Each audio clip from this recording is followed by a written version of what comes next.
finally, because I have this wonderful, let's say, introduction for the two of you, so I'm happy to welcome two magicians from CERN, because I learned that this morning in the meeting, so they know in their very attractive project how to make more than 4 out of 2 + 2.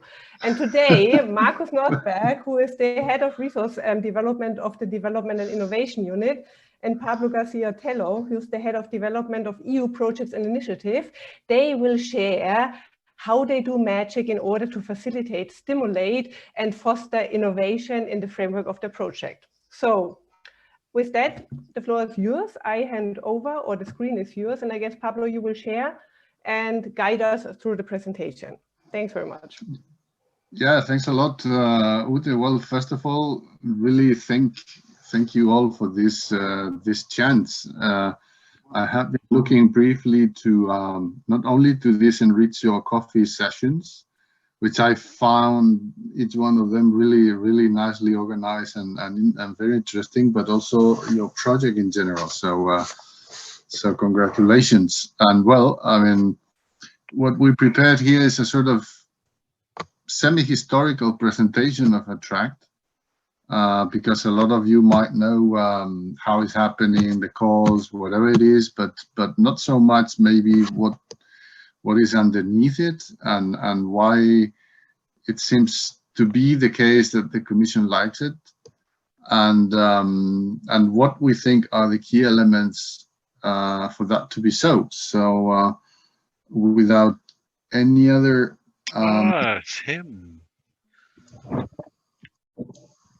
So let me just share my screen. I hope you see it. Yes, we do. Okay, fantastic. So the title is Why Attract, and why entails or comprehends many angles. So let's start from the beginning, like in the Bible. So Attract is not starting with the, let's say, with the launching by the with the launching of the call by the Commission already long time ago, but it starts long ago in a phase of proto-Attract, in which the consortium wanted to engage with the Commission to answer or figuring out one question, and that was that is the potential of research infrastructures. And when I mention all over the presentation research infrastructures, please be aware that I'm not referring to pan-European research infrastructures. I'm referring to research infrastructures in general, whether they are national, whether they are regional, whether they are European, it doesn't matter. But the common denominator of the question is that is the potential of them for innovation, or for them to act as innovation engines, fully exploited. Because precisely, if you go to the website of the Commission of Research Infrastructures, they defined RIs as facilities providing resources and services for research communities and to conduct research and foster innovation. So that was the question. Is it really the case that RIs foster innovation? In other words, is the potential of RIs for innovation boosters fully utilized? So that was the question on the table.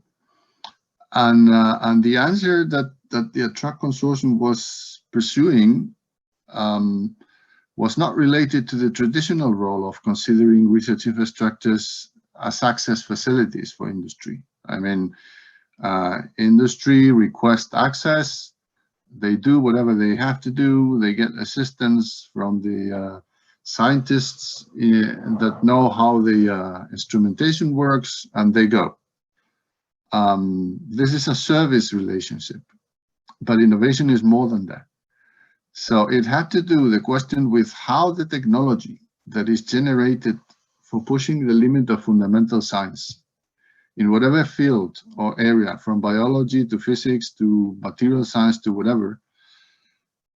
So how this technology that is generated under tremendous know-how that exist for pushing the limits of the mission of RIs, which is pushing the limits of science and research, how could it be translating faster and more streamlining the industrial applications, business, and social wealth, rather than relying on serendipity?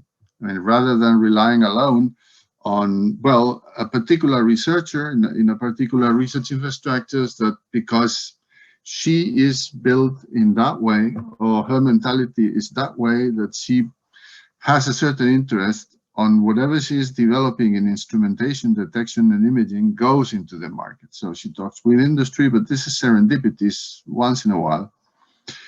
And also the other side of the coin. I mean, how the RI communities could benefit from the tremendous industrial know-how, especially, for example, in advanced and high-scale manufacturing capacity.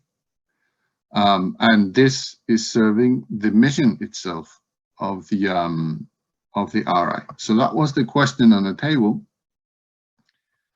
And sorry, I need to. And well, an honest dialogue turned out that the Commission saw the need for a novel ecosystem, especially focus on breakthrough something, and I will explain what this something is, because this innovation potential of RIs was only partially exploited. So there was a clear need for identifying what were the win-win R&D and I opportunities between industry and the RI communities beyond the existing frameworks and practices like procurement, like service. So, and whatever action framework was necessary,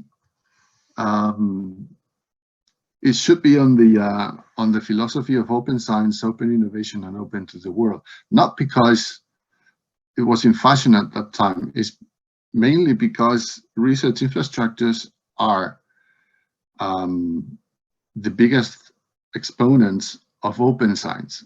And an additional question that was floating in the air is that what happens when we transit from open science to open innovation? Open science is a different ballpark than open innovation. For example, why? Because open science is done by a community looking for a reward on prestige, by publications, but never worried about financial return of investment, where if you start moving into the realm of open innovation, this is key. So, and the fourth point, an important point, is that whatever framework was needed, it was necessary that it allowed the generation, gathering, and analysis of data, because only then it should be possible to corroborate the validity of this framework and approach and deployment, and whether hypothetically in the future it could be scaled up for further deployment. Now, this is interesting for historical reasons, because later on many of these sort of internal dialogue with the Commission was translated into a policy paper that appeared some years later, that probably you all know, that is the famous one of sustainable research infrastructures. I just put here the link for refreshing the memory, but if you read it, it even makes reference to ATTRACT. So with all this challenge in mind, then is when the ATTRACT consortium started to design the ATTRACT initiative. What key elements? How is it going to work? What are the main points that well, this consortium can bring forward? And what are the pillars? And we distill them into just a handful of them. The first one could be titled, Where Does Breakthrough Innovation Come From?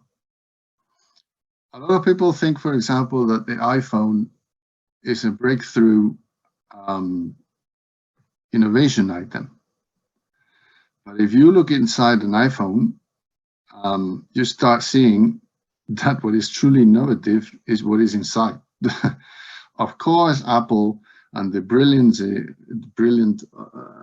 engineers of Apple, they have integrated all these things and they have miniaturized it, but where these things are coming from. And this is a cartoon that is very interesting, because what you see there, regardless that there are some names behind it, the main message is that every single technology that makes the iPhone truly breakthrough is the result of public funding. So that was the first element to build a tract upon. It has to be public funding. Why? Because breakthrough technologies, they need substantial capital, and they're risky or very risky by nature, and venture capital is everything but ventured. So that was the first element. The second element is that not two valleys of debt look the same. And in the upper right cartoon, you have an illustration of this. If you see the literature, people talk mainly about their value of that, but there's more than one, and there's more than one, especially from your point of view. It's not the same value of that when you want to launch to the market a new mobile phone application, which is a total incremental technology. Then you have a kind of shallow value of that. I mean, you launch it, whether you are successful or not, how many people download it is a different story, but technologically speaking, you don't assume much risk. Just a handful of young guys coding with an interesting idea, and the mobile phone application is launched in a week. Now, a different story is if you talk about breakthrough technology, and especially the one that is generated by the communities of research infrastructures for pushing the limits of fundamental science. This is a technology that has a high risk, taking as such for the market. It's not even suitable to be implemented in any product for many reasons. And then the value of that looks very differently. So what is needed is public funding for the risking. This technology, so it is prepared to raise interest from private capital, including industry. And in the Attract consortium, we thought that there were two stages needed. First is a risk absorption stage, where you take technologies that are even at the conceptual level, and then you help them with fast and relatively small funding to reach a prototype level, what is called a proof of concept or technology validation. And this is what we later came in to call Attract phase 1, the risk absorption phase. And then there is a need for a second phase, which is the risk mitigation, and is to say, okay, out of all the promises, all the crazy ideas that popped up worth funding in the risk absorption phase, how many of those after a certain time continue carrying the promise? And this is what we call Attract phase 2. Interestingly enough, this is, for example, what DARPA has been doing for a long time, and as you might know, very successfully, because one of the secrets is to kill projects that do not carry a promise for phase 2 rapidly.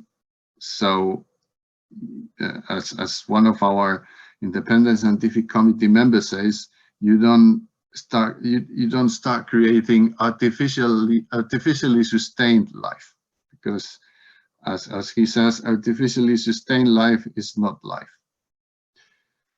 And after these two phases of public funding, well, then those technologies will be more attractive for private investment because they are de-risked. So this is the, let's say, second pillar behind the track. The third one is that what we call co-innovation inside the track consortium.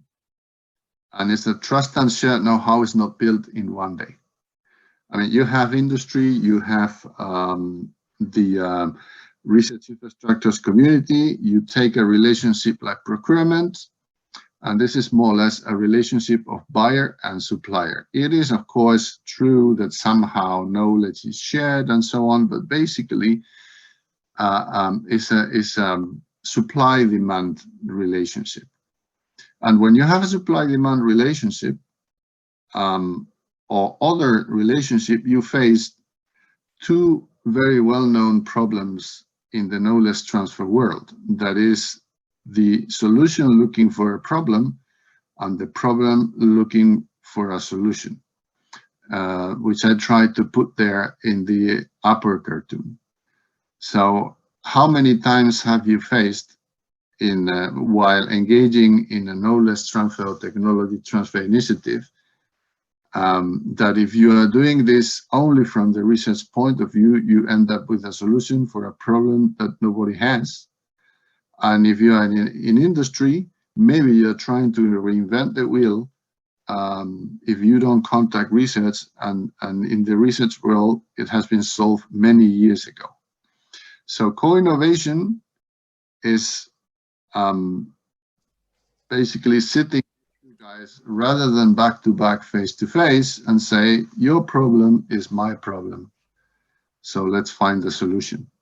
And how do you do that? If you try to target for later stages of technology, then you stumble upon blocks, upon bricks like IP, etc., that are very difficult to overcome. But if you start in very early stages of technology, where nobody has all the questions and nobody has all the answers, then is when you implement co-innovation, which is no more nor less than nurturing relationship of trust and know-how.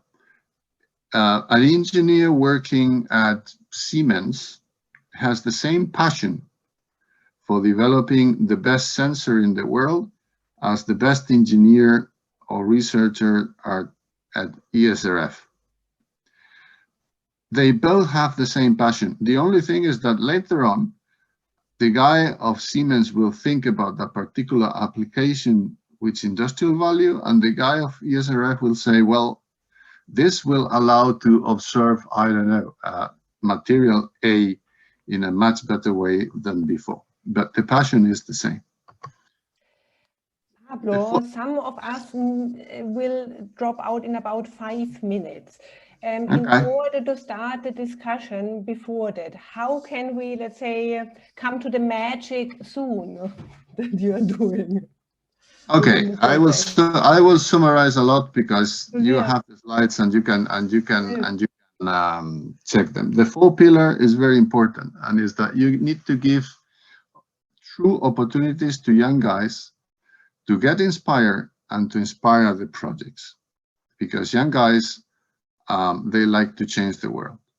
And then in a track phase 1, we have provided and we have tested a pilot program for providing opportunities to 100 young innovators that have been inserted into volunteering projects and develop solutions for United Nations Sustainable Development Goals and prototyping them.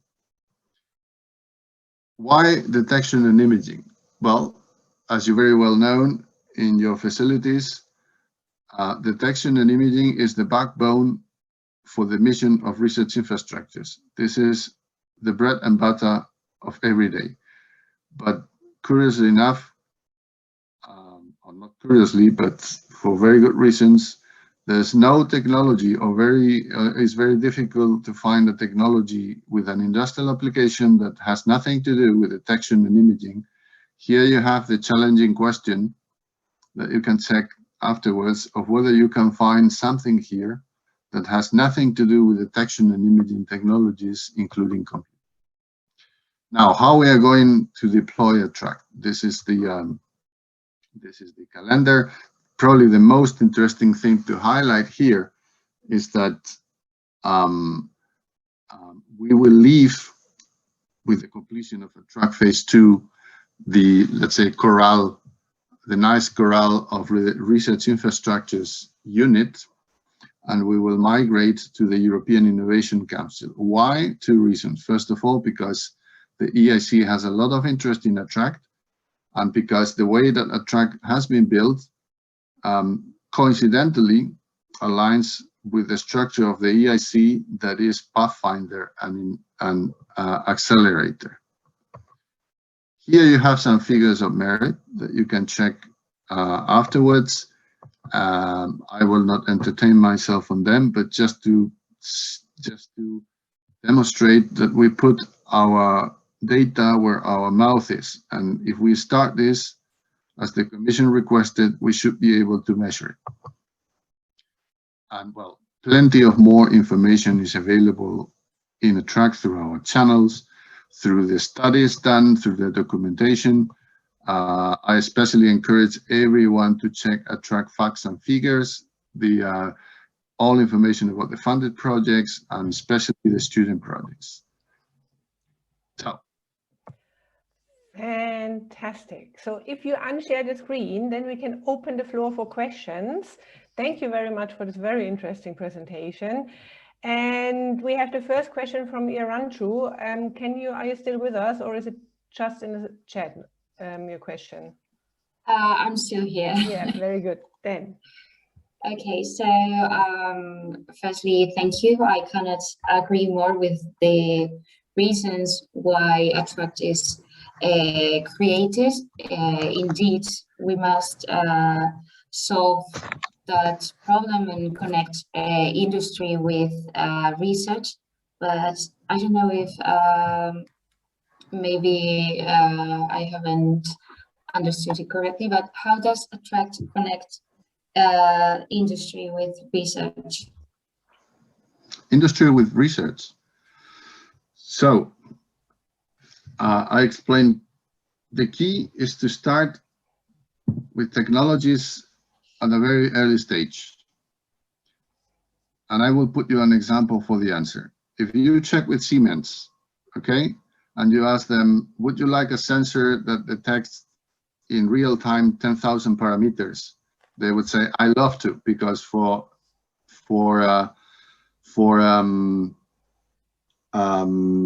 making our windmills working in the sweet spot constantly, I need to measure 10,000 parameters in real time. You ask them, do you have it? And they say, no. Would you like to partner with somebody that knows how to do it? Yes. And this is how a project of ATTRACT happens. So focus on the problem itself more than on the technology, right? Okay. And the problem could be you discover that you need similar technologies for exploring the limits of biology, or for improving the performance of an airplane. It's paradoxically, but it happens. In ATTRACT, we have a proof of it. Before launching ATTRACT, we had, they are public, you can check them, I can send the link. We organized what we call several workshops that we call TWDs, technology wishes, TWD, technology trends, wishes and dreams, okay? And it was a workshop in which we say, please honestly expose what you will need. What is your wet dream about technology? And rather than organizing breakout sessions among the guys of Silicon, the guys of, we put everybody, literally, there was no agenda for the meeting. In the starting of the meeting, we put all the little papers with your presentation, all of them in a big glass, and Markus, I remember well, was the one extracting one and say, the first presentation is biology, the second presentation is neutrons, the third presentation is whatever it is. And since there were so many participants, we put 2 slides per participant in a big, we limited to 2 slides per participant in a big PowerPoint that was just rolling. So you had to go on the stage, pitch your idea in 2 seconds, well, in 2 seconds, I mean in 5 minutes, because the next one was actually going and was kicking you out. And everybody protested.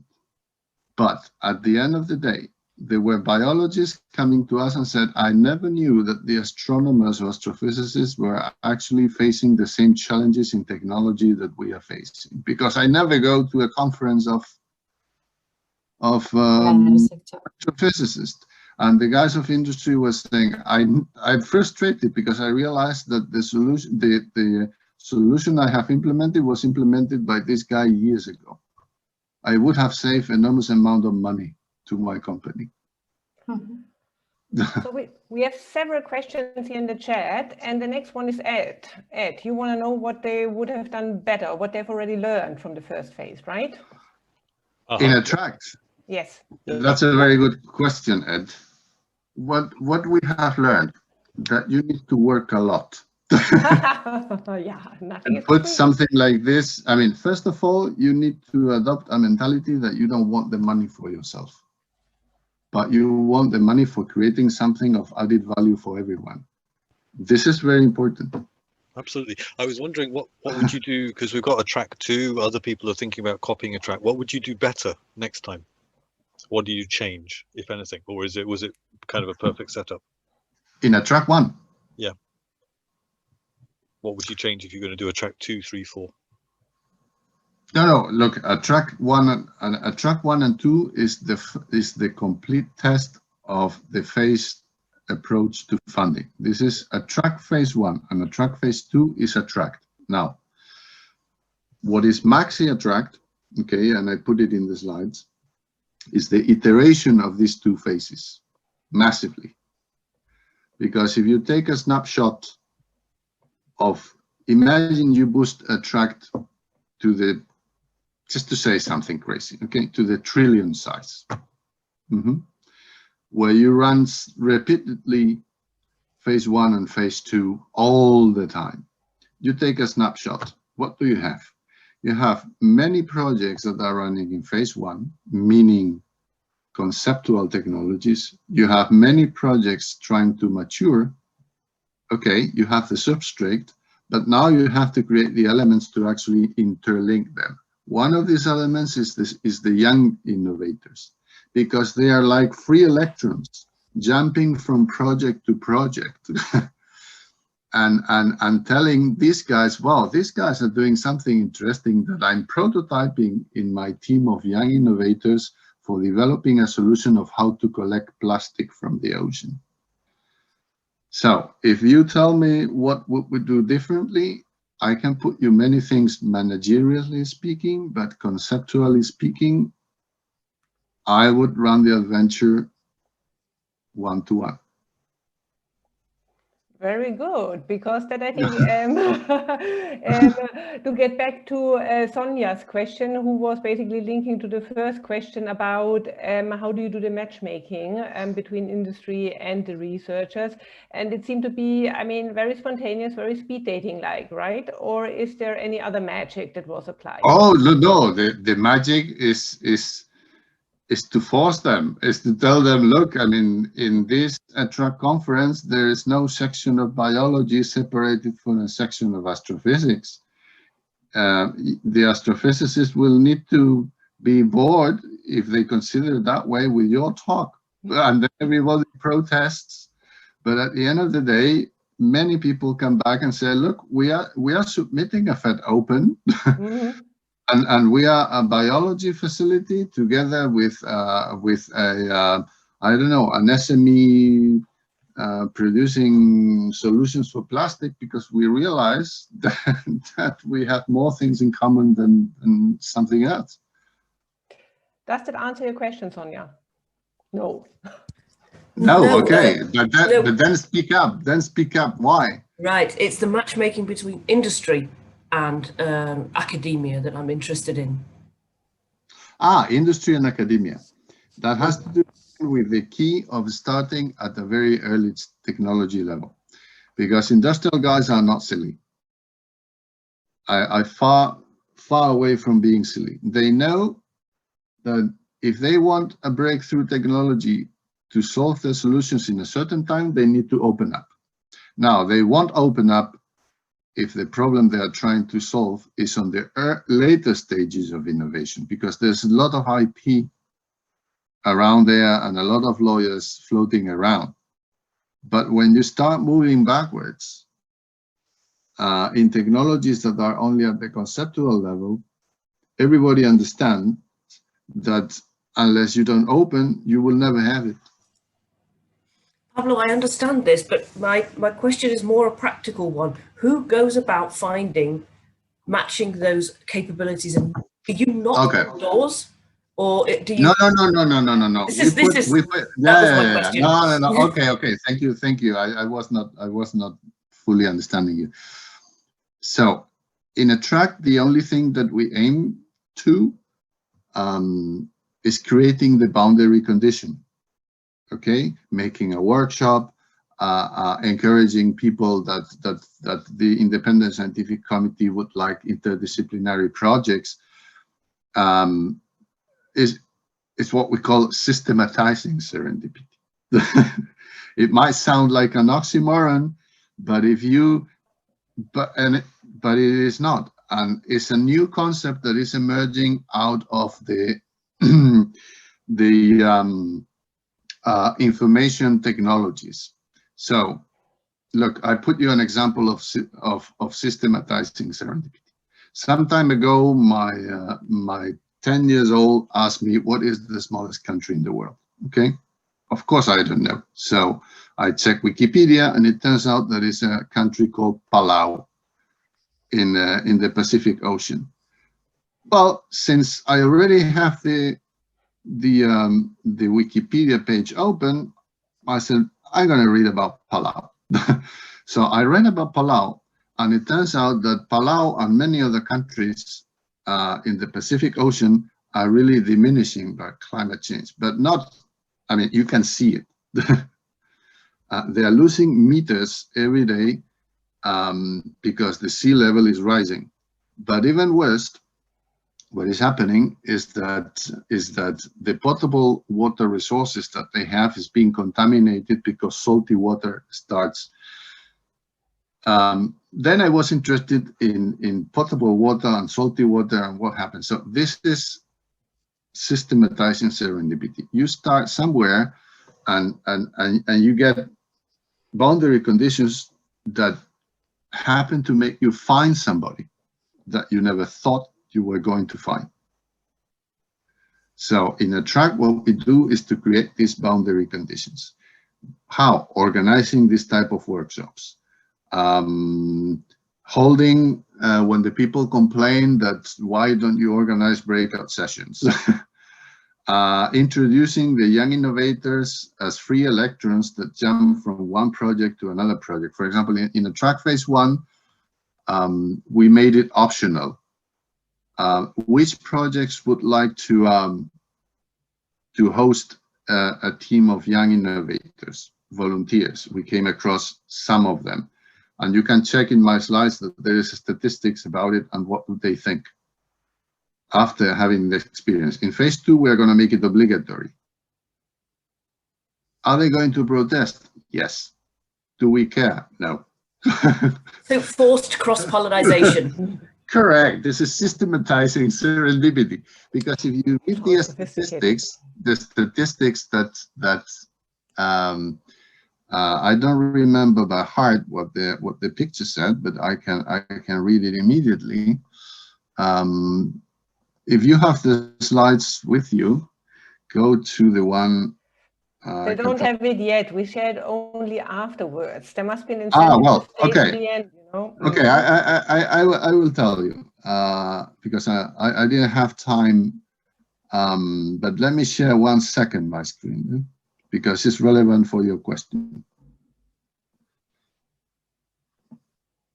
So this is the statistics. In case you have volunteered for one of the pilots involving master level students, how did you find this experience? Too distracting? 0. Interesting? 11% of the respondents said that it allowed me to think or discover new possibilities for my technology that I never ever thought about them. And some of them, they led to the interest of private funding. Because these young guys, the mission was not to develop the sensor for discovering the Higgs boson. It was to say, okay, I know you guys researchers are crazy, but your technology is interesting. And it inspired me maybe to get some ideas on how to develop a drone with sensors that that delivers things to people in third world country or whatever it is that they don't have access. Just check the links that I put there for the student projects. You will be surprised. So this is another way of systematizing serendipity. So we have 2 more questions in the chat that we want to answer before I guess we close this session. There's the one, and it's a very factual one from Nicola. How many projects made it to round 2? How many will you? Oh no, in round 2 we are not going to fund projects.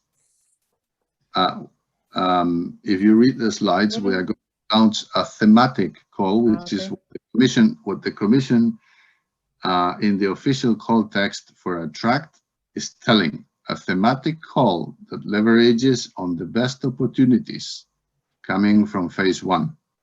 Mm-hmm. But and this, let's say, what is this message saying? And it's a message of the commission, it's not from the Attract consortium. Please, guys, from phase 1, please find synergies among yourselves and synergies with others that may not have been in phase 1 yet.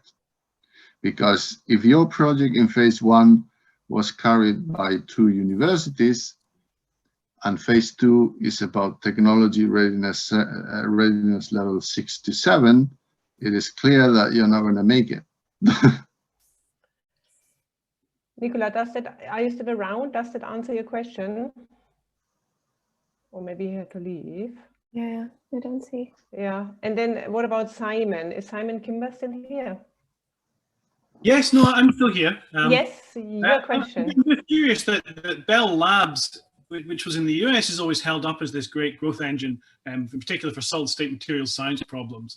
And in fact, many of the people who are researchers there are currently embedded around the world, and in materials science are basically still running a lot of it. Why have we not produced a similar institute in Europe in the last 20 years? Oh, that's a very interesting question. I don't know if you know this fantastic book that is The Idea Factory, Bell Labs and the Great Age of American Innovation. I highly recommend it. It's a fantastic story of Bell Labs, and it has several different lectures to it. It has the lecture of historic, but there is one lecture that I find it particularly interesting, and it's the managerial lecture. Not how to manage, but how Bell Lab became what it was, because it had visionary industrial managers that didn't bother to open up. Now, when Bell Lab disappeared, it coincided with the closed door policy. I close my door. I don't let anyone in the world know what I'm doing because my mission is generating IP. And then is when something dies. I'm not saying I'm against IP, but if you start worrying about IP too early, then you kill the technology. So this might be one reason why in Europe we cannot do it. A second reason is that well, we are not the United States of Europe yet, as a famous member of our independent committee says. And there are many interests, there are many, I mean, it's sad for me to see, for example, that now something like quantum is in fashion, but you don't have a unique quantum for Europe. You have a quantum initiative per member state. What are you going to do with it? I mean, what kind of impact are you going to have in the world against peers like China, like US, that they are putting a unified effort into it? I mean, it's a super good question that will require, I don't know how many coffees, but... So, and that's basically the invitation to continue the discussion, because we will continue the discussion in LinkedIn. And I thank you so much for your time and for this broad participation and contribution. So that was very, very nice and very interesting. And since you're just kicking off this phase 2 project, so I mean, we stay together for the next year, so to speak, and keep connecting to each other, I guess, because there we can see yeah, how we can benefit from such a collaboration, how we can learn from the magic you're applying. No, it's not magic. It's no magic. Look, paradoxically speaking, the success of a track is that we don't want the money for ourselves. Mm-hmm.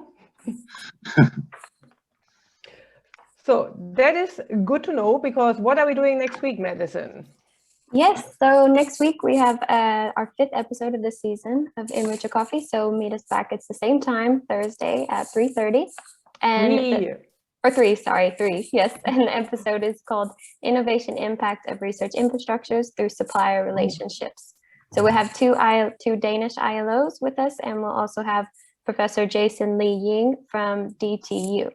So just go to our website. You can find the link to the registration page on there, and we see you back then. Ah, fantastic. I was going to ask if you are welcoming intruders, because I cannot assure I can attend all, but I saw the list of what you guys have, and I found it so interesting that I would so much to sneak in some of them.